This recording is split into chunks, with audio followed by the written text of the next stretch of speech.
আহা কি আনন্দ আকাশে বাতাসে। হিহি হিহি। আমার না আজকে অনেক আনন্দ হচ্ছে। কি মজা! আজকে আমি কেক খাবো। মা আমাকে টাকা দিয়েছে কেক কেনার জন্য। আজকে আমি অনেক মজা করে কেক খাবো। আজ কতদিন কান্নাকাটি করার পর মা আমাকে আজকে টাকা দিল কেক খাওয়ার জন্য। কি মজা! হাহা। আহ! আরে আরে, আমি তো পড়ে গেলাম। আহ! আমার কেকটাও মাটিতে পড়ে গেল। এখন যে আমার কি হবে? আমি কি করে কেক খাবো? আমার যে কেকটা পুরো নষ্ট হয়ে গেল। আমার সাত করে কেনা কেকটি মাটিতে পড়ে নষ্ট হয়ে গেল। এই শিকড়ের বাচ্চা শিকড়ের সাথে ধাক্কা খেয়ে আমার কেকটি নষ্ট হয়ে গেল। এখন যে আমি কি করব? আমি কি করব? আমি কি করে খাবো কেক? আমার কেক মাটিতে পড়ে গেল। আমি এখন কি করে কেক খাবো? আহারে, মেয়েটি কি কান্নাকাটি করছে। আমার শিকড়ের সাথে ধাক্কা খেয়ে মেয়েটি পড়ে গেল। ওর কেকটাও নষ্ট হয়ে গেল। আমার শিকড়গুলো হয়েছে বাপু, এদিকে ওদিকে ছড়িয়ে ছিটিয়ে থাকে, একদম কথা শুনে না। আহারে, বাচ্চা মেয়েটি কত কান্নাকাটি করছে। মেয়ে, একটি কেক নষ্ট হয়েছে বলে এভাবে কান্নাকাটি করতে হয়? যাও, বাড়িতে যাও, টাকা নিয়ে আবার দোকান থেকে কেক কিনে খাও। একটি কেক নষ্ট হয়েছে বলে এভাবে কান্নাকাটি করতে হয়? চুপ করো তো গাছ, একদম চুপ করো। আর কোনো কথা বলবে না। তোমার শিকড়ের সাথে ধাক্কা খেয়ে তো আমার কেকটি মাটিতে পড়ে নষ্ট হয়ে গেল। এখন আমি কি করে আবার কেক কিনবো? তুমি জানো আমরা কত গরিব? আমার মা লোকেদের বাড়িতে কাজ করে, সেখান থেকে যে টাকা পায় সে টাকা দিয়ে আমাদের সংসার চলে। আর তুমি বলছো আমি আবার টাকা দিয়ে কেক খাবো? আমরা এত টাকা কোথায় পাবো তুমি বলো তো গাছ? আমার আর কেক খাওয়া হলো না। আমার আর কেক খাওয়া হলো না। কত স্বাদ করে একটি কেক কিনেছি, তাও তোমার শিকড়ের সাথে ধাক্কা খেয়ে পড়ে গেল। আমার আর কেক খাওয়া হলো না। মেয়েটির কথা শুনে মনে হচ্ছে মেয়েটি অনেক গরিব। আমার শিকড়ের সাথে ধাক্কা খেয়ে পড়েই তো মেয়েটির কেকটি নষ্ট হয়ে গেল। এখন আমি মেয়েটিকে আবার আগের সুখ ফিরিয়ে দিব। আজ অনেক দিন হলো আমি কোনো গরিবদের সাহায্য করিনি। আজকে যখন একটি সুযোগ এসেছে তখন আমি ওকে সাহায্য করব। শোনো মেয়ে, আমার জন্য তো তোমার কেকটি নষ্ট হয়েছে, তখন তার প্রতিদান আমিই করব।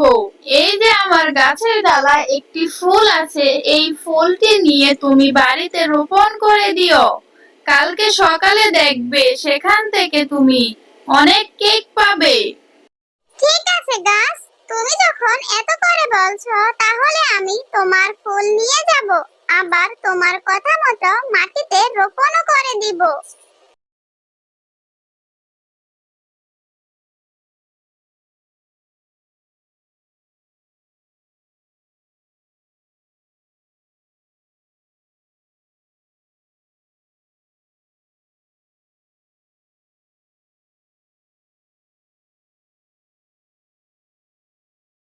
কি রে মুন্নি, তুই এই কোদাল দিয়ে মাটি খনন করছিস কেন?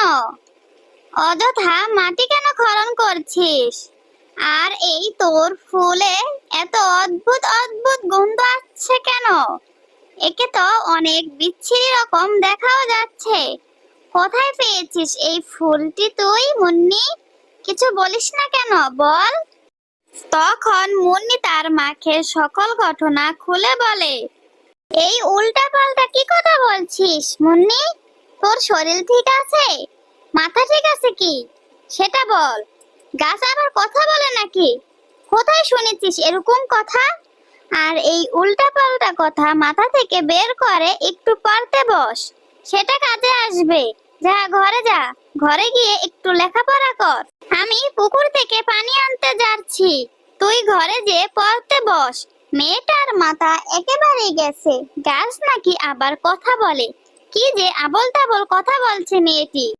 এরপর মুন্নি গাছের কথা মতো ফুলটি মাটিতে রোপণ করে দেয়।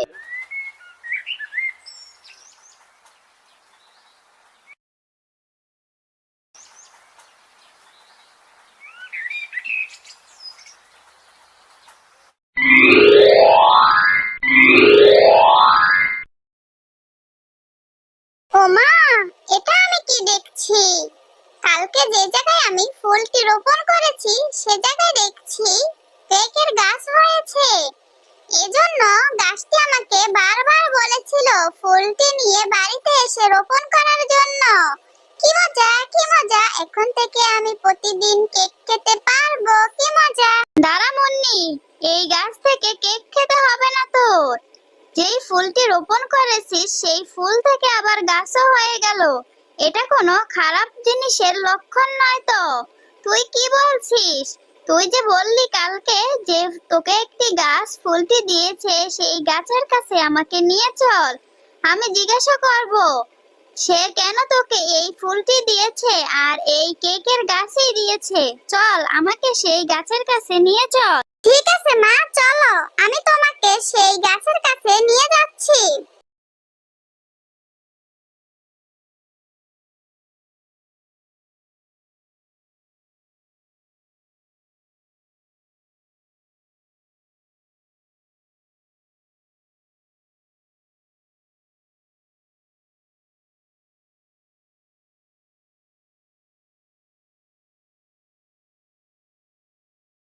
এই যে মা, এই সেই গাছ যে গাছে আমাকে ফুলটি দিয়েছিল। এই গাছ, তুমি বলো কেন তুমি আমার মেয়েকে ফুল দিয়েছো, আবার ফুল থেকে কেকের গাছও দিয়েছো? কেন দিয়েছো বলো? আমাদের এই কেক খেলে নিশ্চয়ই কোনো ক্ষতি হবে, সেজন্য তুমি আমাদেরকে এই কেক গাছ দিয়েছো। না গো, তুমি আমাকে ভুল বুঝছো।